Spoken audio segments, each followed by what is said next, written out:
Good morning po sa inyong lahat. Ito na naman si Dr. Eugene Tan of the Chicken Doctors. At ngayon ay may surprise visit ako sa isang grow out farm natin na pinupuntahan para makita kung ano po yung routines nila pagka mga ganitong mga panahon. Pero actually hindi ko rin talaga alam na linggo pa lang ngayon, medyo nawala na ako sa ulirat sa pagsunod sa araw, no? So minabuti ko na lang na ituloy kasi nandito na rin naman na tayo. So yan, nandito tayo sa napaka gandang grow out na ito ng ready to lay pullets at mukhang hindi pa tapos mag transfer ng mga manok dito. Yan, so pupunta tayo doon sa mga sisiw ngayon para malaman kung ano ang nangyayari at makita ano ang itsura nung mga sisiw natin ngayon. Kaya atin pong bibisitahin, no? So tingnan natin ha kung anong ginagawa. Ngayon, pakinggan nyo. Medyo in distress ang ating mga sisiw, maingay. Ano kayang ginagawa ng mga to? Kain. Salamat, sir. Anong nangyayari ngayon dito? Okay. Ano yung pinapagpagan ng mga yon? Sobrang init.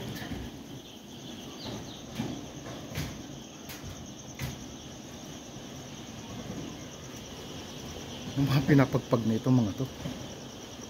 Tignan natin.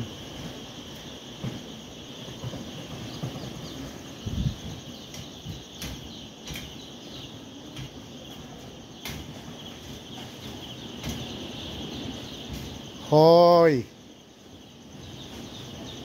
Ano yung parang may nagpapagpag dyan? Bakit pinapagpag? Sino nagbabakuna? Kaya na mag-isa? Maganda sa morning. Yan, patay. Kayo na nagbabakuna? May vaccinator? Wala po. Kayo na? Hindi marunong na kayo. Anong ginagamit yung bakuna? Yan ang supervisor at yun ang asawa niya. Mga partners in crime yan. Anong binabakuna ngayon dito? Gumboro? Papatakan? Sa bibig po. Papatakan sa bibig? Papatakan daw nila sa bibig. So mouth drop kasi IBD yun eh. Ito. So wala na, naihalo nyo na. Yung apat po. Ingatan na lang ang paghahalo ah. Ang mahahaluin nyo lang ay yung madali lang din yung mauubos lang din agad-agad. Tapos ang napansin ko dito, ito bakit ngayon ito tinaas nyo ngayon? Dahil magbabakuna. Pero dapat nakataas na to eh. Nakataas. Nakalimutan nyo yung nakaraan. Di ba ilang araw na to? 3 days po. 3 days na to. So yun, medyo binubukan na natin yan. Kaya meron tayong iba. Ayun, tama naman yun, nakabuka ng kaunti. Pero kung ito nakasara naman na ganyan, wala namang hangin, huwag kayong matakot na ito ay bukang-buka na ganyan. Huwag kayong matakot. Pwede nga patayin sa umaga itong heater eh, kasi 3 days na. Pero tinan nyo, merong mga ayan oh, merong mga buhay pa nga yata yan, pilay lang. Patay na ba yan? Tulog lang po. Tulog, sige nga, galawin mo nga, mahina yan. Buhay pero mahina. Oh, mahina. Lumpo. Mahina yan, mahina. Mahina siya. Mahina. Alam nyo ba kung ba't ako nandito ngayon? Hindi nyo alam. Anong araw ngayon? Sunday. Tama? Kasi akala ko Lunes. Hindi, totoo, akala ko Lunes. Nawala, hindi ko eh. Nawala sa loob ko eh. Pero, huwag niya na masyadong ano yun, bulabugin ng ganun. At yan naman eh, didiretso. Eto, pwede na ibuka yan. Huwag kayong matakot. Ito yung nakaraan na ano. Natandaan nyo yun, ilang araw pa lang pinabuka ko na. Di ba doon nga, naglubluban? Doon sa dulo, naglubluban kasi nung nakaraan yon, yung late na nadala dito. So, eto, talagang pwede na iangat yan. Pwede na iangat to. Tsaka, mainit naman eh. Huwag kayong matakot na ano, dahil meron tayong tabing sa gilid na iko-control yung mga hangin, meron tayo sa baba na palda, hindi basta-basta papasok kasi hindi basta-basta papasok yung draft dahil maganda ang struktura ng building at yung brooding area natin. So, Ma'am Ira, ito kailangan to ipaangat na. Papaangat na natin. Ito papaangat na natin yan sa kanila. Wag lang yung gantong singaw. Di tapos na to bakunahan. Ha? Ito ha, tinan mo ha. Tignan mo tong mga manok na to. Ayun, tignan mo dun oh. Doon sa ano. Nakagilid na agad lahat dun oh. Papunta niya mamaya yan maggagano. Bukas yung heater. Hindi po, patay po. Patay? Pero ganyan kainit. Huwag mong bubugawin ha. Tinan mo ha. Nakita ko kanina eh. Ayan oh, may mga hinihingal oh. May mga hinihingal.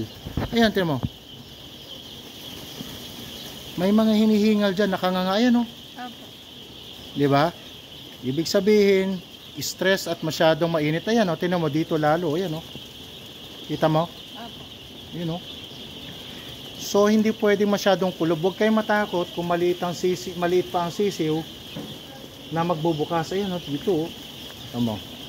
Ilipat ko dito. Ayan o. Hinihingal yan o. Tapos na kayo kamo dito magbakuna, diba? Opo. So, dapat to nakapagpahinga na eh, diba? Okay. So, ang mortality mo ngayon dito ay ilan araw-araw? Nung kahapon po 70. Kahapon 70 ang mortality niya.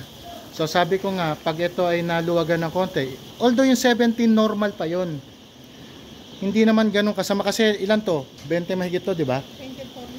2490. Kung 2490 ito lahat, maliit lang naman na percentage yon. Pero mababawasan nyo kasi yung iba nito, yung mga mahihinang mga sisiw dahil sa sobrang init at kulob, pwedeng makarecover. So, hindi ganito yung tunog ng sisiw na komportable. Mas music sa tenga, parang ibon na mga ano. No? So, eto, patay ng heater. Ibig sabihin, sobrang init para sa kanila. Bubuksan nyo ito, tabing. Ipapaangat nyo yan. Sa gabi, lalagyan nyo ng konting siwang yan.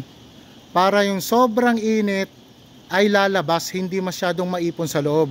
Kasi sa ganda ng brooding natin, may kisame kasi kami mga ma'am sir. Ayan, may kisame kami. Kaya napakaganda talaga ng broodingan namin dito. Problema lang, sa sobrang ganda, syempre kailangan din namang matulog ng tao. Kailangan mag-iiwan tayo ng mga singawan. Pero ito, hindi to enough.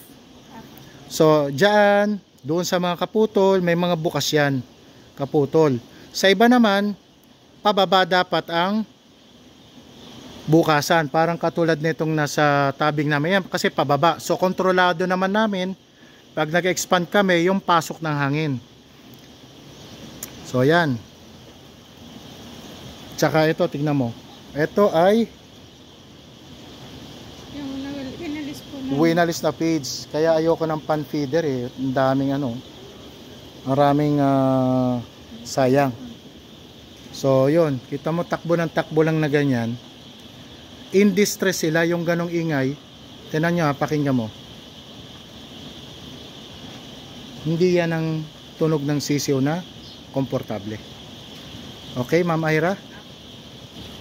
So yun. Kailangan namin ng konting mga adjustments. Kasi itong ano na to, napakaano nitong supervisor namin dito. So ayun na mga ka-chicken. I hope meron kayong natutunan ngayon. Simpleng management, no, it will lead to better improvement ng ating mga CCU sa grow out. God bless po.